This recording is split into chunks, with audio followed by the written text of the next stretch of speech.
MBKM itu adalah bagaimana mahasiswa kita itu merdeka untuk beraktivitas. Ya. Bagaimana semua program studi itu menata kurikulumnya.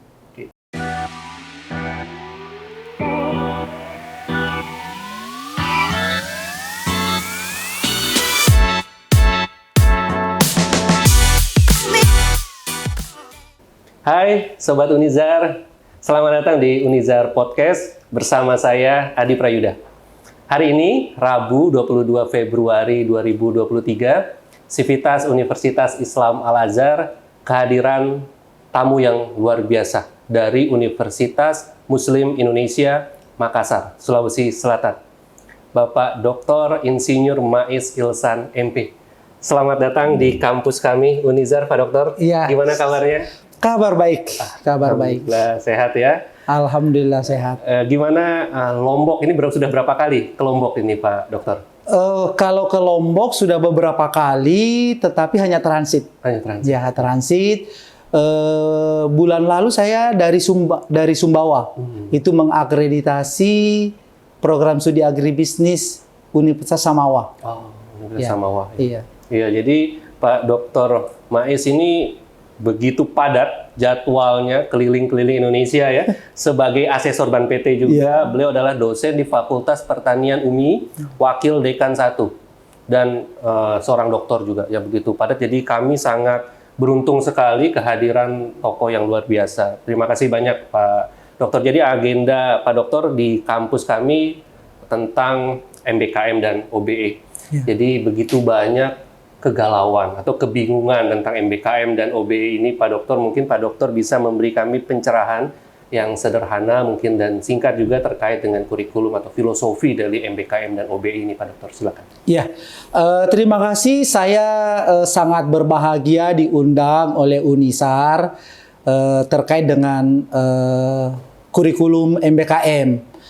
Mengapa? Memang saya di Universitas Muslim Indonesia itu adalah ditunjuk sebagai koordinator implementasi MBKM. Ya, tingkat universitas untuk 27 program studi yang saya bina untuk merumuskan ya kurikulum MBKM. Ya, itu kami laksanakan workshop selama 27 hari.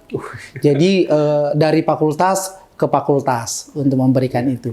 Kemudian sebenarnya substansi dari MBKM ini itu tidak lain adalah keinginan Mas Menteri untuk merubah pola pikir mahasiswa yang tidak hanya belajar di kampus, tetapi harus belajar di Dudi, ya. Bukan duda, tapi Dudi, ya.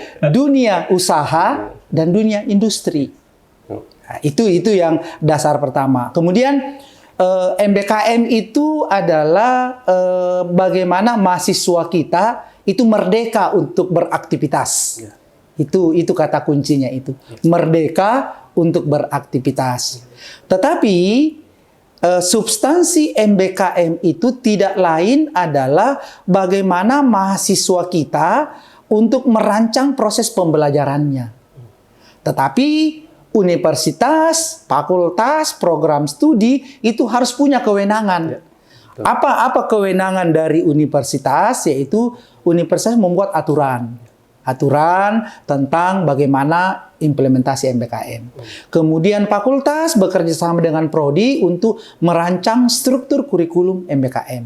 Nah, di Fakultas Pertanian hari ini itu sampai dengan 3 hari ke depan ya, Rabu, Kamis, Jumat itu kita akan melakukan workshop untuk prodi agribisnis dan agroteknologi bagaimana untuk menyusun instrumen pembelajaran MBKM. Gitu. Luar biasa sekali. Terima kasih atas pemaparannya yang akhirnya membuka atau mencerahkan kami semua nih terkait dengan MBKM, karena begitu banyak kebingungan di institusi pendidikan saat ini, Pak Dokter. Mungkin tadi saya sempat juga dengar beberapa gagasan yang luar biasa dari Pak Dokter terkait dengan ide untuk implementasi MBKM yang bisa kami terapkan. Mungkin ada 2 atau 3 poin yang bisa jadi ide bagi kami di sini.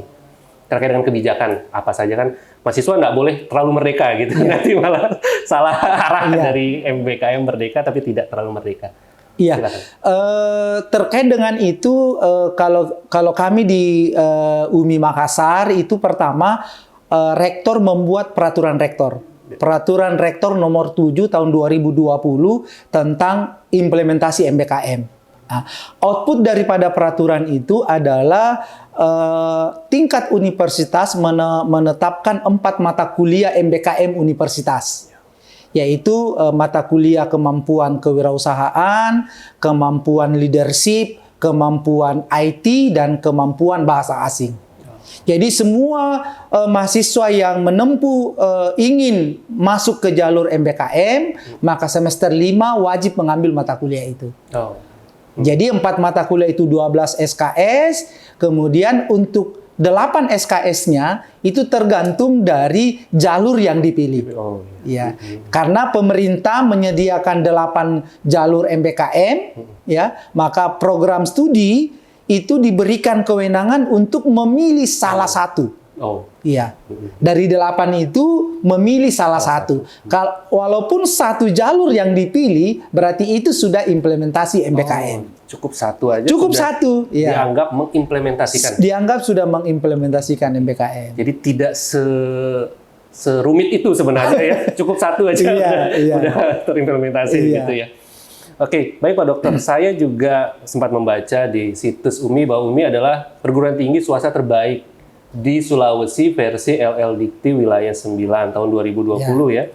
Jadi kami ingin mencontoh, kira-kira apa sih yang menjadi kebanggaan Sivitas UMI yang bisa kami copy dan modifikasi di kampus kami. Kalau copy dan paste itu mungkin kami nggak bisa 100%, tapi mungkin kami copy dan modifikasi di kampus kami sehingga kampus kami bisa menjadi lebih baik. Ya, sebenarnya pertama kalau kampus itu mau baik, yang pertama adalah bagaimana semua program studi itu menata kurikulumnya. Itu dulu, ya. Kurikulum KKN ini itu wajib untuk program studi S1, S2, S3. Tetapi kalau prodi itu ada orientasi untuk akreditasi internasional, maka itu wajib kurikulum OBE, Outcome Based Education. Ya, karena syarat untuk mengajukan akreditasi internasional itu adalah kurikulum prodi itu adalah OBE. Nah, alhamdulillah Universitas Al-Azhar ini untuk 2 prodi ya, ini akan workshop untuk OBE. Bukan lagi KKN nih. KKN ini sudah mereka miliki. Tetapi setelah kita pertemuan pertama tadi itu masih bingung juga tentang OBE. Setelah saya memberikan penjelasan ya, sudah mulai paham.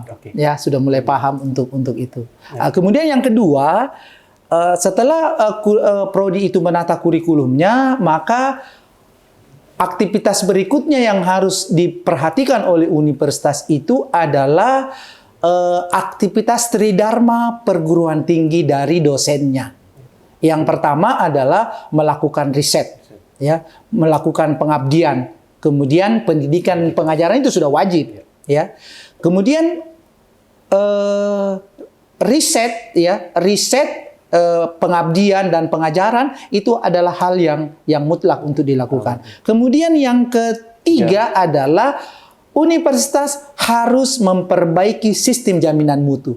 Itu hal-hal seperti itu yang menjadikan kami menjadi universitas yang unggul. Sekarang sudah urutan 92 dari perguruan tinggi negeri dan swasta seluruh Indonesia. Wah, keren, luar biasa. Hebat, semoga UMI semakin berkiprah lebih hebat lagi untuk tridharma perguruan tinggi. Baik, ini pertanyaan terakhir untuk Pak Dokter. Pesan dan kesan untuk Sivitas Unizar, Pak Dokter. Ya, pesan saya Unisar pertama perlu melakukan kegiatan promosi yang up to date, ya, sehingga jumlah mahasiswanya banyak. Ya, saya kemarin berdiskusi dengan biro akademik, itu mahasiswanya masih masuk Liga 3, kurang dari 5.000 student bodinya. Kalau kami di UMI sudah Liga 1, ya, itu jumlah mahasiswa kami 27.000 dari 60 2 program studi. Studi. S1, S2, dan S3. Oke. Terima kasih banyak Pak Dokter atas waktunya Iya, makasih. dan atas pencerahan yang diberikan kepada kami semua. Silakan kita seruput dulu, Pak Dokter.